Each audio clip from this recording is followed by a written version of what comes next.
Hello everyone, welcome back to Health Unplugged, the podcast which keeps you inspired, which keeps you informed with the scientific facts.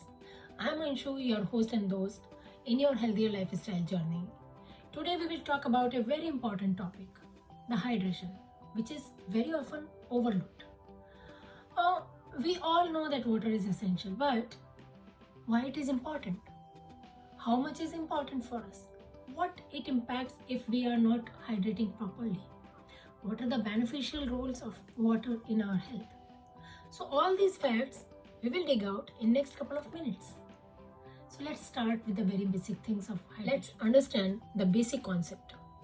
Why hydration is required? Why water is so important? Do you know that our body is made up of 70% of water? Every minute cell, every ligament, every tissue, every organ of body is comprising of water, is made up of water, and it requires water to function properly. For example, if we say regulating the body temperature, that's the very basic thing. Water is required to regulate our body temperature, even during normal weather, even hot weather, even during exercise, anytime. Water is required for proper digestion. It helps to break down the food into nutrients so that those nutrients can be absorbed by blood, and it helps to remove the constipation. There are many scientific facts being identified which says that water is essential for brain fog removal. That means water is required for proper brain functioning as well. We say flexibility comes from food, yes, but water is the main essential component of that food, which keeps your joint flexible, which helps to lubricate them. So water is unforgettable essential component of your body. And the point is, it doesn't happen over a night that anyone can be dehydrated. It happens over a course of time. Thirst is actually the last signal which our body gives, and we just keep ignoring the other facts, and then thirst is the time when body actually cries for water. So that's how we should understand.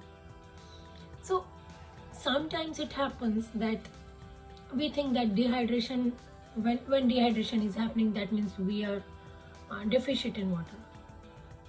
But sometimes I also have seen people who doesn't even know that they are struggling with the dehydration, the constant dehydration, but they don't even know.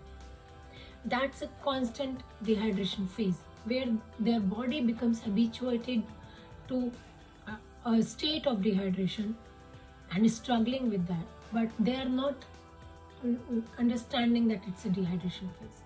So it happens also. We'll understand other points as well for the water dehydration level, how the body gives the signals. Let's understand those facts as well. Now the question comes, how do I identify that my body requires water? My body is going under dehydration. So, I mean, it's very funny as well that we generally think that when I am feeling thirsty, that means that time my body is requiring water. No, that's not true. Thirst is the last signal your body gives. Thirst is the time when your body cries for water. So before that, there are many signals your body produces as a part of signal for the dehydration. For example, cracked lips, dry mouth, dry lips, your skin dryness, your chapped lips, your headache, dizziness, brain fog. These are the very common symptoms which anyone can feel, but usually what happens, we don't consider these are associated with water. We associate them with any other requirement, but not with water. But actually, if you drink water that time, the first thing, you will feel that these symptoms are going away or fading away. Okay, now let's talk about how to stay hydrated.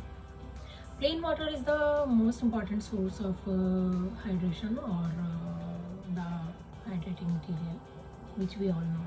Yes, we can consume anytime. There are other sources as well which we can consider and which we can consume as a hydrating material, and these are very helpful for keeping us hydrated as well. For example, green tea. If you are in a cold weather, if you are living in a cold weather, green teas will be a good source of hydration for you. Soups and broths are again a good source of hydration. Fruits and vegetables. It is not necessary that only water will help you to keep hydrated. Fruits, very basic things. Along with the hydration, they will give you the fiber as well. Vegetables, yes, of course. Many vegetables are the watery vegetables. For example, spinach, lettuce, cucumber, tomato. These are the watery vegetables. These contain water in them. There are many other factors as well. Somebody can argue that should I drink fruit juices available in market? It should be avoided. It should be totally avoided. We should avoid the market juices because they are the container of sugars, not the hydrating material. They can hydrate you for a time being, but they will increase the dehydration after some time. Similarly, tea and coffee, they are helpful in a less amount, but if these are consumed on a high amount, this will lead to dehydration because they deplete the sodium from the blood. So we should consider that hydration means pouring the hydrating food inside the body, which will help our cells to function properly, if to work the body organs properly, and to maintain our body healthy. Now comes a $1 million question: how much water is required for a human in a day? How much water I should drink? How much water anyone should drink in a day? So the answer is, there is no one answer fit for all. Yes, as a standard, it is said that 8 glasses of water is essentially required for a human in a day. But again, there are various factors which have direct impact on the hydration requirement. For example, body size has a direct impact. The activity type. The person who is more active in exercise, the person who is athlete, the person who is running, the person who is doing more activities in the day will require more hydration as compared to the person who is sitting, who is doing in the sitting job. Similarly, diet. The high sodium diet or the high protein diet may require more water for the proper decomposition and for the proper absorption. The climate. Hot weather climate requires more hydration as compared to the cold weather climate. So these are some of the factors which can impact your hydration need. But again, the one statement remains same for all.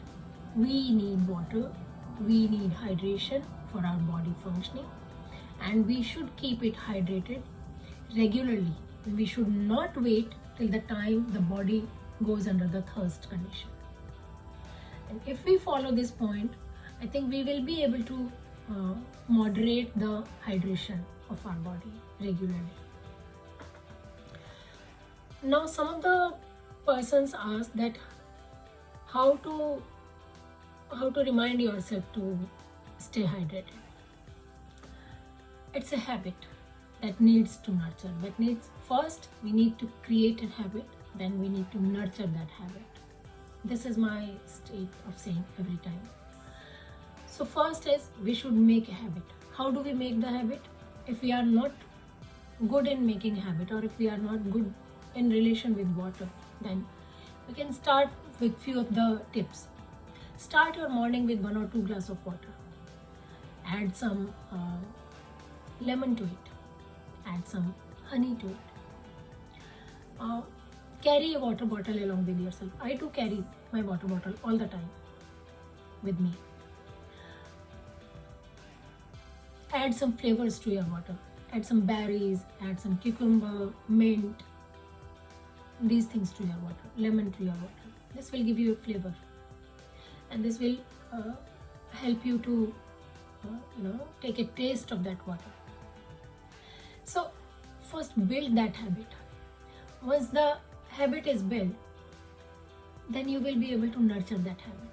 If you are a person who does exercise, then keep a water bottle with yourself. Before exercise, during exercise, after exercise, drink it. If you are going for a walk, carry a water bottle with yourself. If you are going to office, carry a water bottle with yourself. If you are going to school, college, carry a water bottle with yourself. And that's it. These are the mantra for keeping yourself hydrated. And you know that water is very essential. I can tell you from my story itself, I was not good in relation with water. At a time, I also did not love to drink water. But eventually when I understand, during my nutrition journey, when I saw the consequences with my mother's health, and with my health as well, then I started taking these tips regularly and seriously. And it really helps. So do not forget to carry water with yourself. Do not feel shame to carry a water bottle with yourself. Even when I go to cinema hall, I carry my water bottle with myself. That's the kind of habit you need to develop, and you can develop. So these are some of the facts which we can consider. So we talked about the hydration today. If you like today's episode, don't forget to share it with your friends, with your groups, and don't forget to subscribe it. If you have any other query related to hydration, or if you want to cover any other topic in the future podcasts, message your topic to me. I'll certainly cover it in my future podcast. That's all for today. Thank you for signing in Health Unplugged. This is Anshu, your host and host, signing off today. Until next time. Till then, stay hydrated, stay healthy, stay happy, and keep water bottle with yourself.